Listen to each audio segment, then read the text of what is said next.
Hello everyone, welcome to The Good, The Bad, The TNA Impact for TNA Impact Wrestling, December 1st, 2011.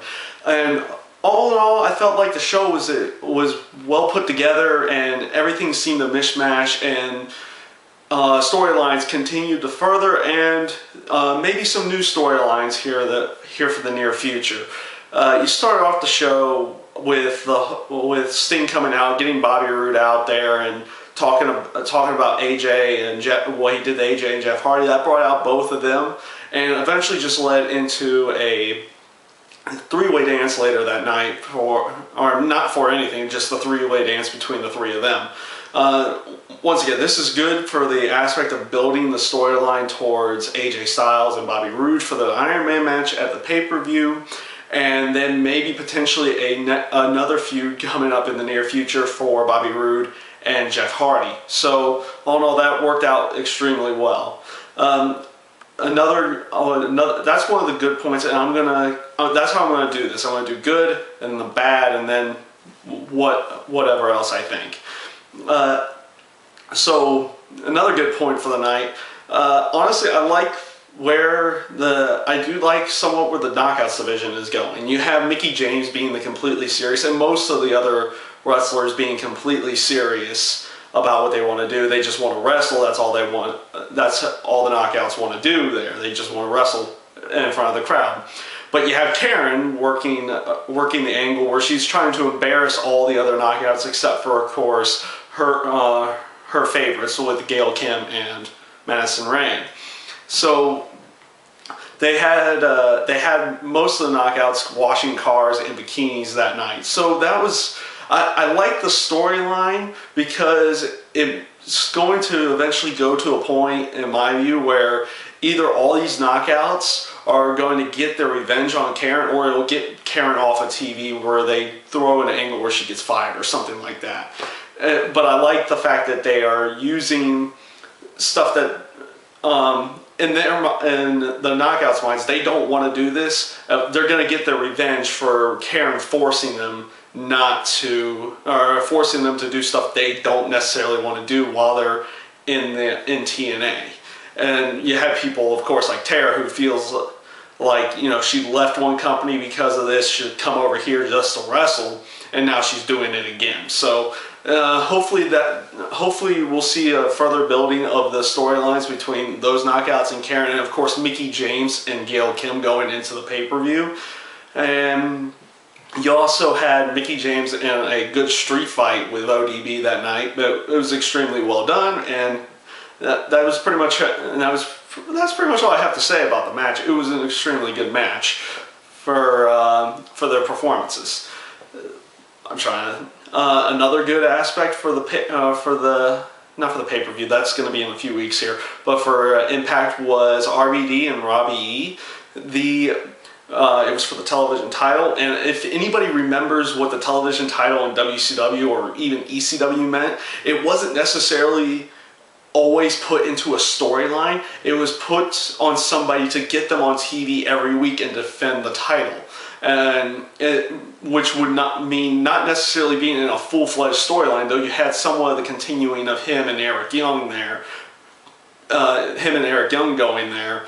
But most of the time the TV title would be put up against somebody different each week. So this week it was Rob Van Dam, and the match was pretty good, fast-paced. It did what it needed to do.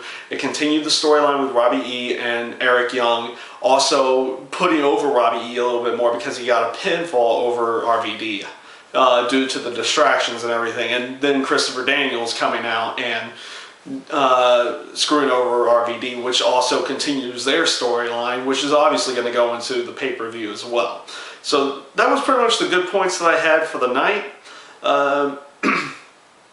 The one bad thing, or actually another good point, the main event itself. The main event itself was just a great match. It was enjoyable to watch.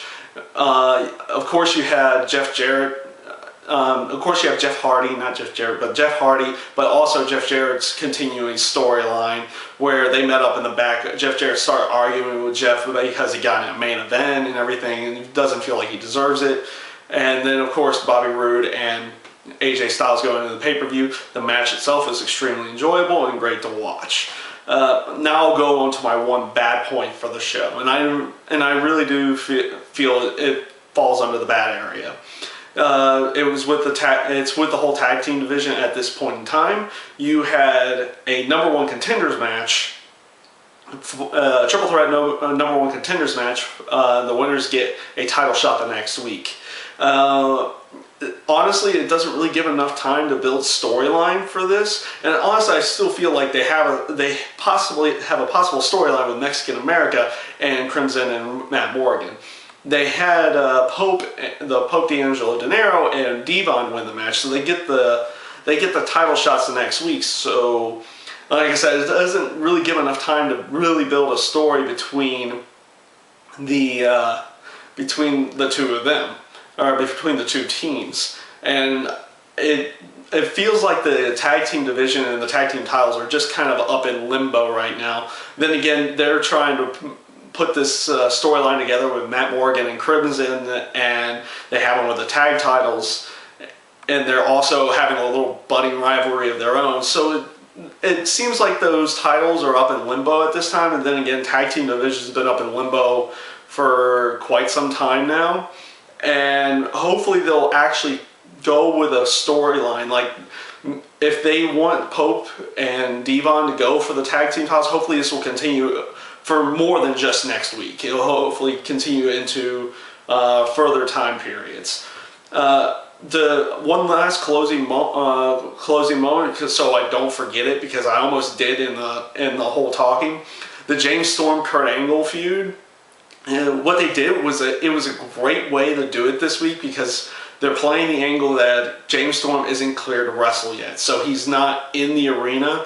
He's at home doing an interview there. So, and as they're doing the interview, Kurt Angle comes out to TNA and Taz's announce table, picks it up, and starts asking questions himself. And the interaction between the two of them was extremely well done, and I believe was a good furthering of the storyline.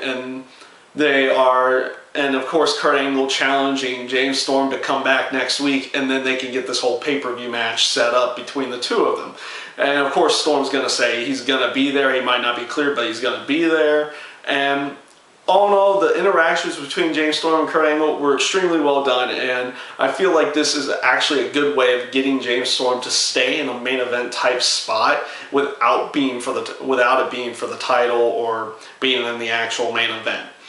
All in all, this week's Impact was actually thoroughly enjoyable, and all I really have to say is that it was thoroughly enjoyable, and it really was a good week. They've been cooking on all cylinders ever since Turning Point ended, because they seem to be taking their time building these storylines going into the next pay-per-view, whereas last month it felt like it was rushed. This month feels like they're actually building to something meaningful in the end, and something that people could actually get behind. So, all in all, good week. Hope it continues into next week, and I thank you guys for watching The Good, the Bad, the TNA Impact.